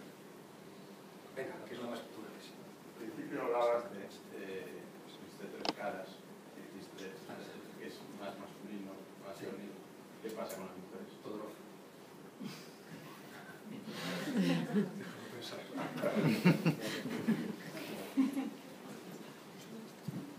No tiene que ver con sexo, tiene que ver con el aspecto de la cara, que sea más femenino o más masculino. Nosotros podemos aquí poner una persona que tenga la cara más masculina a lo mejor que la mía y otra persona que tenga la cara más femenina. Igual pasa con las chicas. Podemos poner chicas que tengan el rostro un poco más masculino o un poco más femenino. Es para todo el mundo, no tiene que ver con sexos. Hay que buscar la neutralidad. No puedes buscar mucho, porque naces como naces. Pero la simetría, sabéis que se dice que la belleza está en la simetría. Básicamente estamos buscando siempre la simetría, los términos intermedios, ¿no? O sea, entonces lo que ayuda es un poco esa simetría. Lo que sí podemos hacer, sobre todo, es intentar, a través de... La naturaleza nos ha dotado de lo que nos ha dotado a cada uno. Eso difícilmente lo vamos a cambiar, salvo que nos metamos en temas bueno, pues de operaciones y cosas de ese estilo, ¿no?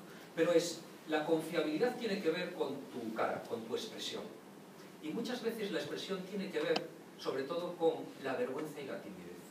Hay muchas personas que entran aquí el primer día, y porque yo intento salir, no lo he logrado con todos, porque sois muchos, intento salir a recibiros con una sonrisa, porque sé que es la primera vez que estáis aquí, porque sé que venís diciendo, bueno, ¿qué pasa ahí? Es el primer paso que estáis dando en un sitio.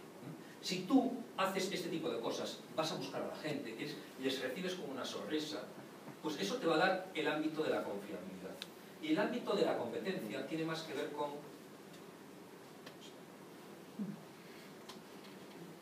Por ejemplo, es radicalmente diferente hacer... Fijaros en mi mano derecha, por favor. Bueno, en mis manos.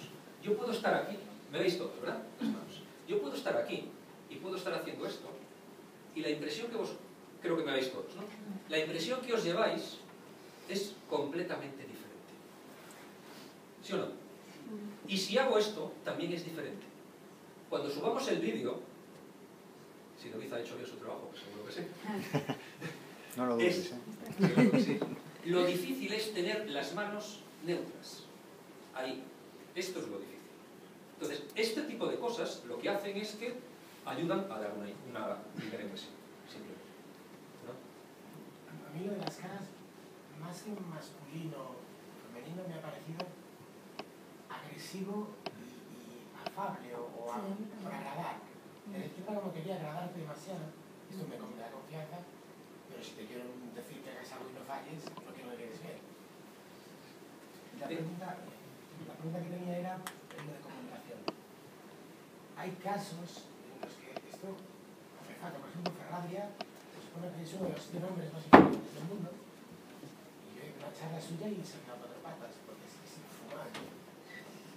Y algunos políticos que veo, y hay veces que veo personas que digo, vamos a ver, no encaja en el constructo, se comunican mal, no. Entonces no me encaja que todas las personas influyentes necesiten la comunicación como base, que obviamente es una parte de la mayoría, pero hay excepciones. O yo las veo a lo mejor. Los presidentes que tenemos, salvo dos excepciones, diría yo, Suárez y Felipe González, si me lo permitís, y no estoy entrando en política, el resto, bajo mi punto de vista, son comunicadores mediocres y diría que algunos pésimos, absolutamente pésimos. También digo una cosa, alguien se gana el sueldo en Moncloa porque entran de una forma y salen de otra. Mejoran muchísimo, pero muchísimo. No sé quién es, pero no soy yo, pero mejoran mucho, lo hacen realmente muy bien. En todo hay excepciones, pero mira, esto es una cosa muy sencilla. Tú puedes ser un magnífico conferenciante que te paguen mucho dinero por ganar un premio Nobel, o ser un genio, como seguramente será Adrián, o por lo menos la gente le posiciona como genio, y después ya no tienes que ser buen comunicador. Bueno, entonces, son las excepciones, lógicamente.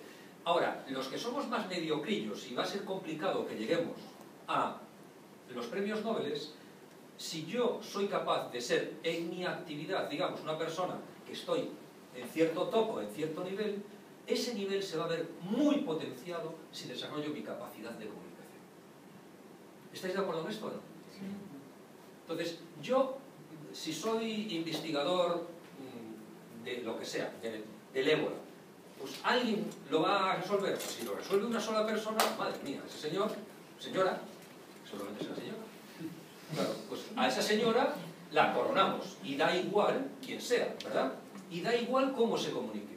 Pero a los demás, que están todo el día trabajando allí y que van haciendo pequeñísimos avances de una cadena enorme, Si son capaces de mejorar su capacidad de comunicación, van a tener mucha más facilidad para destacar en su trayectoria profesional.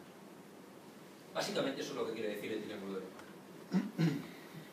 Quería preguntarte, Marcelo, a mí me sorprendió un poco tu análisis sobre esa postura así tan didáctica e impasible con la que nos recibiste, y luego hiciste una exposición de, bueno, esa actitud frente a los gestos adaptativos, creo que les llamaste, ese tipo de gestos, ¿no?, que tienen que ver con la comunicación corporal.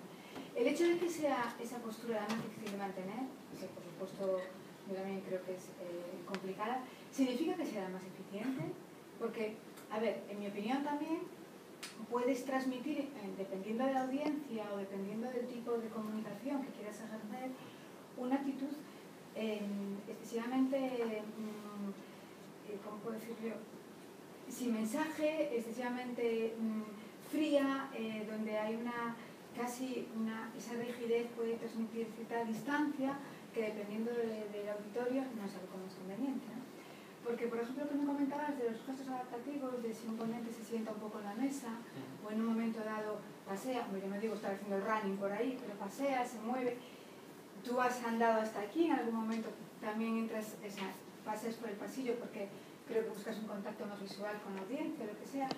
A mí no me parece que eso sea siempre transmitir un nivel alto de estrés, sino que puede también generar un cierto acercamiento de, oye, yo soy el ponente, vosotros sois los que escucháis, pero estamos en un plano de igualdad, frente al ponente que está detrás del atril, encima de unas escaleras, en una postura de superioridad, ¿no? O sea, que el hecho de ese recibimiento como no transmito ninguna emoción, no transmito nada, ¿es la más eficaz? No lo sé. Es una decisión personal. A ver, eso depende o de en tu experiencia, eso Es que empezar así con esa actitud puede generar al revés, como estoy aquí bien en mi sitio, ya, aquí todo controlado, tal. El tema de la comunicación es algo personal. Entonces, a lo mejor yo me fui a ver a los Rolling Stones y tengo una cuñada que dijo que no iría ni a Betanzos a verlos y se fue a ver a un tal Alejandro Fernández o algo así, o Jorge Fernández, que yo no sé ni quién es, pero que es un mariachi o algo así. Entonces, ¿qué le voy a decir? Marcelo, con mariachi. Es mexicano, no creo, pero mariachi. Bueno, no sé. Perdón, yo qué sé. Bueno, no sé. No voy a una foto Aquí con no los probar. Sí, mariachi. Bueno, entonces, ¿qué le voy a decir a mi cuñada? ¿Que no sabe de música? No. De hecho, yo me río y digo, bueno, pues, ¿qué le voy a hacer? Yo me voy a ver a los Rolling Stones al Bernabéu. Y pues fui como un campeón y me lo pasé fenomenal. En estas cosas entra mucho el tema de los gustos, eso es lo que quiero decir. Pero también hay técnicas, estamos aplicando técnicas. Sí, estamos hablando de técnicas. Más allá de por eso es lo que quiero. Ahora te voy a explicar por qué yo lo hago, simplemente. En mi análisis personal sobre mi persona, me parece que tengo un rostro tirando a que puede cumplir esto de que pueda ser un tanto femenino, ¿vale? Entonces creo que habitualmente puedo dar una cierta confiabilidad, pero esa cierta confiabilidad puede ir en detrimento del nivel de profesionalidad. Y entonces, desde el primer segundo, yo decido dar una información al auditorio en el aspecto de soy una persona que tengo control emocional. ¿En ese momento he empezado así? Sí. ¿En otros momentos lo hago de otra manera? Sí, porque depende del día. Entonces, ¿eso puede generar una determinada distancia inicial? Es posible. Tengo una hora para ir acercándome, pero he intentado ganarme el atributo de competencia. Me lo he intentado ganar, no quiere decir que me lo haya ganado, eso lo tenéis que decir cada uno de vosotros. Pero la técnica lo que dice es que te lo puedes ganar. Si yo recibo... No voy a apoyar, tranquilo lo que... Si yo recibo así, bueno, pues gano otro atributo, es lo que quiero decir, ¿no? Entonces, el exceso de cercanía, lo que quiere decir en algún momento puede trasladar un nivel de inseguridad. La cercanía hay que ir haciéndola, hay que ir ganándosela poco a poco, porque, bueno, abrirte la puerta, hay que dejar la distancia. Pero entonces yo creo que más que dependiendo del día, depende del auditorio. Porque es que tú dices, yo quiero saber un poco el perfil, ¿por qué nos has hecho la encuesta? Porque quiero saber un poco el perfil de la gente que está. Luego, ¿no? No sé, a ver, Muy bien, yo soy perfecto. ignorante en Pero esto, no eres Solo una ignorante, no. opinión. 170.000, ya sé yo que no. Me estás intentando. No me dedico a la comunicación. Entonces digo, a ver, depende del perfil, a lo mejor tengo que adoptar un rol más de más confiabilidad o tengo que transmitir más profesionalidad. Por eso es conveniente también que sepa. Yo me callo. Yo ya me he declarado alumno de Marcelo, ya había hecho algunos cursos de comunicación, pero realmente, bueno, pues el seguimiento casi personal que me hizo aprendí cosas. Y hice esa misma pregunta, dependiendo, no sé si recordar. Yo soy médico, he sido presidente de mi sociedad médica, que es otro discurso, soy profesor universitario, es otro discurso, y hago ponencias en el Congreso, que sería otro discurso. Y realmente, en un entrenamiento personal que hicimos, pues cogí al azar la última ponencia que yo había hecho en el Congreso aquí en La Coruña, a los urologos concretamente. Y después del coaching hice otro que había hecho simplemente pues, una charla, una conferencia para un público más general. Esos principios que nos ha contado son exactamente los mismos y los puedes aplicar, sea una clase, para dar una clase en la universidad, que tienes alumnos que tienes que darle un temario, sean unos compañeros médicos a los cuales le tienes que explicar en la última ponencia el estado de la ciencia en este momento, o sea un auditorio más general en el que quieres divulgar. Esos principios que han contado, yo opino que son absolutamente universales, con diferentes características, evidentemente. A los alumnos tú tienes que dar unos conocimientos, evidentemente, muy sólidos para que sigan siendo sólidos, pero si realmente quieres comunicarte eficazmente con ellos, si quieres vender, porque todos vendemos y compramos constantemente, todas las horas del día, tienes que llegar a ser ese, Perdón un segundo, porque me has abierto una cosa. Hola, Alberto, no te doy la palabra. Es cierto, me había olvidado de una cosa. El 76% de las personas de la encuesta os valoráis como conferenciantes por encima de 8. Y yo no os conozco. Y ya que vamos a empezar, entonces es cierto, efectivamente me había olvidado de esto, el 76% de las personas, recordáis la pregunta, ¿cómo te consideras? Y hay alguna persona que habéis puesto 10. ¿Vale? No, pero 76% por encima de 8. Y el 90% que para vosotros es vital y el 90% que no tenéis miedo para hablar en público. Entonces, yo no sé, y aquí hay algún fenómeno de la comunicación que se dedica todos los días a estas cosas. Sí, tú eres un gran comunicador también. Y entonces es cierto que he empezado teniendo eso en mente. Es que es inevitable. Simplemente. Para eso pido los datos. Alberto, ¿no? ¿Cómo se nota que... ¿Cómo haces para que no se note que ha sido un taller de Marcelo Castellano? Porque está claro que... Marcelo, a ver, porque esto no está preparado, pero ya nos conocemos y ya nos hablamos. Porque está claro que algo de actuación hay. Y tú sabes que yo he oído a otros profesionales de la comunicación y estaban actuando. Y esta pregunta también se la hice. Sí, hay cierta parte de actuación, pero no se te puede notar. Se te tiene que notar que estás convencido de lo que dices. Entonces me imagino que tiene que haber un punto en el que lo dices, pero no pareces de académico, no parece que te has estudiado, como cuando ves salir a bailar a una pareja y los ves que son de académicos. A mí eso no me gusta. Yo creo que soy lo más lejano de las academias que hay, ¿no? Pero danos algún tip también para... No, te digo, a ver. Esta pregunta no te la yo creo, y lo digo en mis talleres, que hablar en público es un arte escénico. Un arte escénico. Pero no digo que enseño a la gente a actuar, porque yo no sé actuar.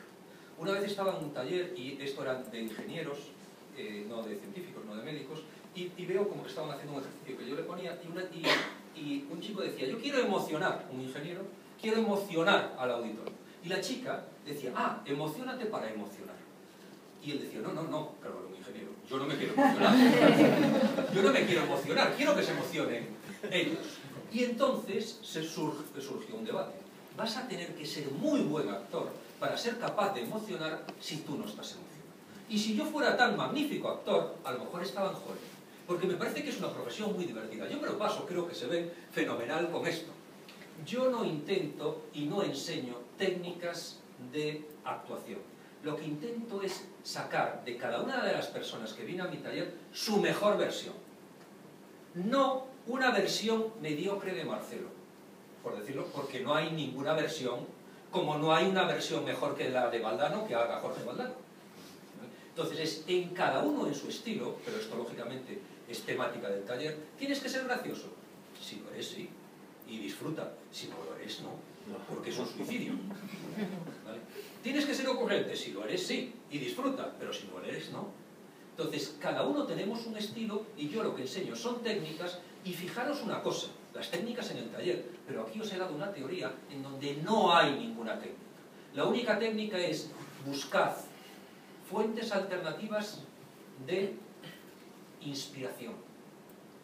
Mirad las cosas desde otra óptica y os permitirá dar el mensaje de otra manera. No hay temática aburrida, lo siento mucho. Esto me lo decís constantemente. Yo hago auditorías, yo es que no sé qué. Yo tuve un socio, Miguel Ángel de Vara Rodríguez, que este hombre catedrático de comillas es el inspirador de la Ley Orgánica de Protección de Datos. Ese señor, hablando de Ley Orgánica de Protección de Datos, está 2 horas y la gente dice, pero se acabó. ¿Cómo es posible? Ahora, no abre el BOE y se lee el articulado, ¿eh? Obviamente. No hay temática aburrida. Lo único que hay son ponentes que no trabajan. Con perdón. Porque ninguno está aquí, que yo ya os he hecho el escándalo. Y seguro que ninguno está aquí. Pero la temática es mi obligación, si estoy allí, hacerla atractiva. Y eso exige mucho esfuerzo y dedicación. Yo os dije, me atreví ya cuando calenté motores, a deciros que yo solo busco una cosa, y es la inmortalidad. Y la inmortalidad, estaremos de acuerdo en que si la logramos, exigirá un gran esfuerzo.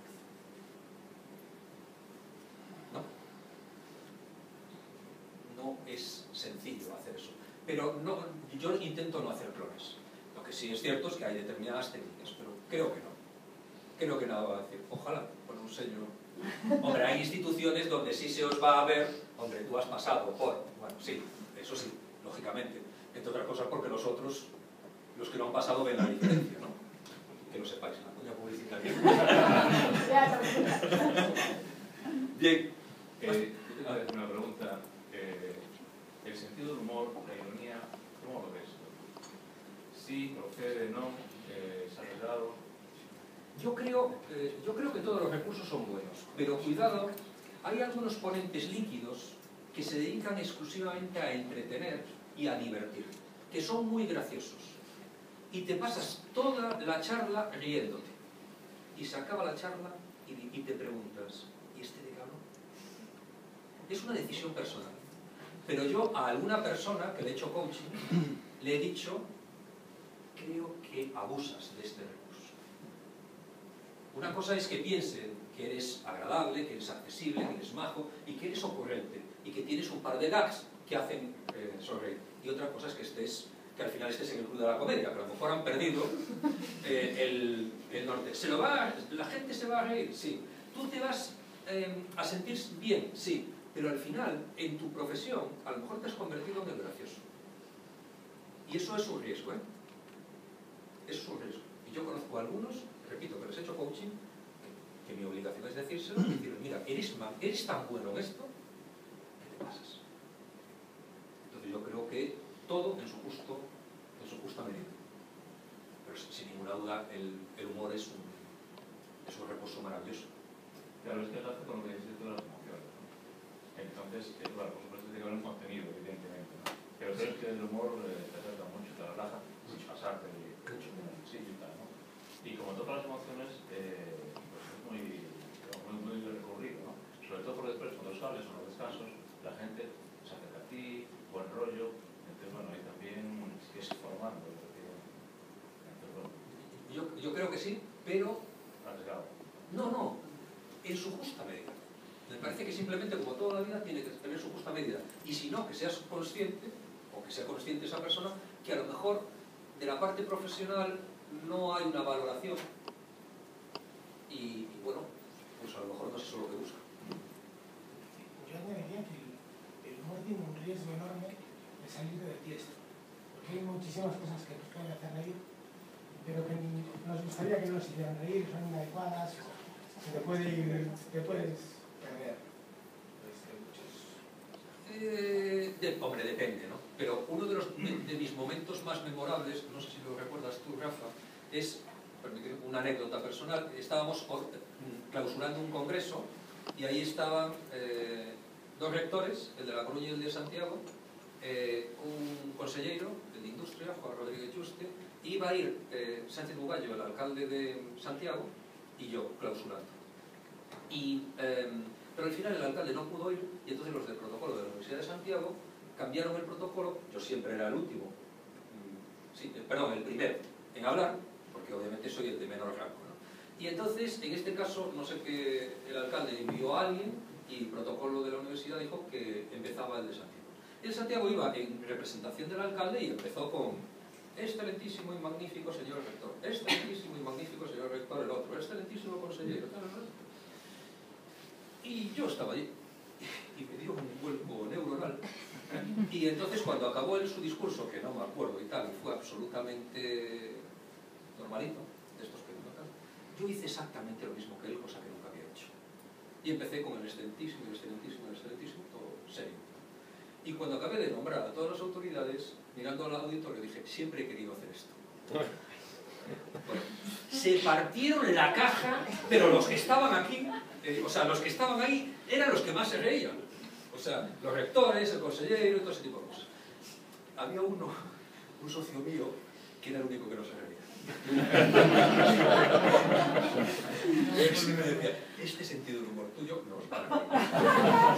Me decía. Entonces, yo lo que quiero decir es que dependiendo, claro, cual sea el chiste y tal, las autoridades son seres humanos. Y a todo el mundo nos gusta una risa y algo agradable. Siempre es así. No hay alternativa a esto. Oye, yo quiero acabar, pero si queréis nos quedamos después a tomar una caña y nos quedamos. Estoy encantado de seguir, pero hay algunas personas que me imagino que se quieren ir. Y yo soy siempre, intento ser puntual en el inicio y en el final, que es lo que os puse en el email. Pero después yo me quedo a tomar una caña con los que queráis, ¿vale? Y seguimos hablando de esto. Pero para acabar quería daros unos mensajes. Primero, para hablar bien en público, lo primero que tenemos que hacer es hablar bien en privado con nosotros mismos. Si no nos comunicamos bien con nosotros mismos, si no nos queremos, si no nos respetamos, si no somos un poco onanistas y si de alguna forma no somos capaces de entender que tenemos una visión única y por lo tanto interesante de ser escuchada, va a ser difícil que seamos capaces de ponernos delante de un auditorio y sacar todo lo que tenemos delante. Segundo, para ser capaces de transitar la transición de fase, no hay atajos. Para llegar a gaseoso, esto es un compromiso personal contigo mismo todos los días. La inspiración exige mucho esfuerzo. Esfuerzo a mayores, porque obviamente ya hemos dicho que, como el sólido, toda la parte técnica que tengáis que trabajar, pues ya vuestras organizaciones os las van a exigir. Pero no hay atajos. Esto exige volver a leer filosofía, literatura, historia y cultivarse. Y una persona cultivada es una persona, bajo mi punto de vista, más feliz y también, obviamente, más atractiva. Y para finalizar vamos a hacer un pequeño ejercicio, un ejercicio final. Los repetidores ya lo habéis hecho. Por favor, os ruego para este ejercicio que os pongáis de pie. Si sois tan amables, os podéis poneros de pie, si sois tan amables. Bien. Y ahora, por favor, cruzad los brazos. Cruzad los brazos como tengáis por costumbre. ¿Vale? ¿Están todos los brazos cruzados? ¿Sí? ¿Al fondo? Bien. Muy bien, perfecto. Según la Universidad de Nueva Gales del Sur, aquellas personas que su mano derecha la pongan sobre su hombro izquierdo, según este estudio, significa que están gestionadas por el hemisferio izquierdo. Eso quiere decir que vais a tener mucho éxito empresarial y ganar mucho dinero. Mano derecha, hombro izquierdo.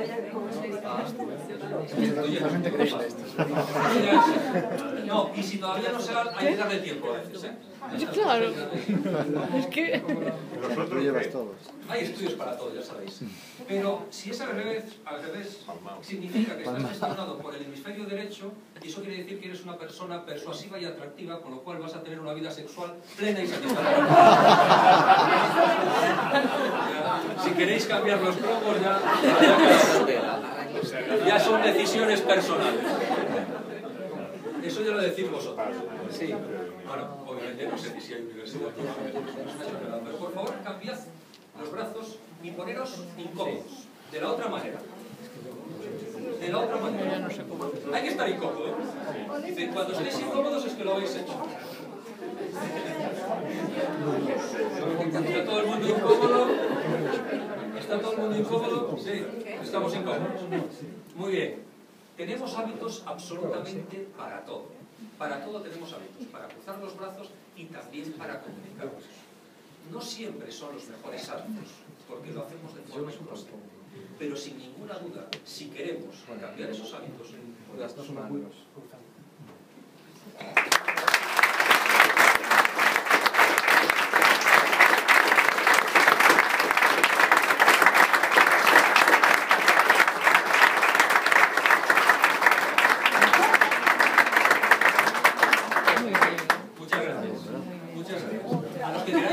quedaros hablando, aquí estoy, y tomando una caña, lo que queráis.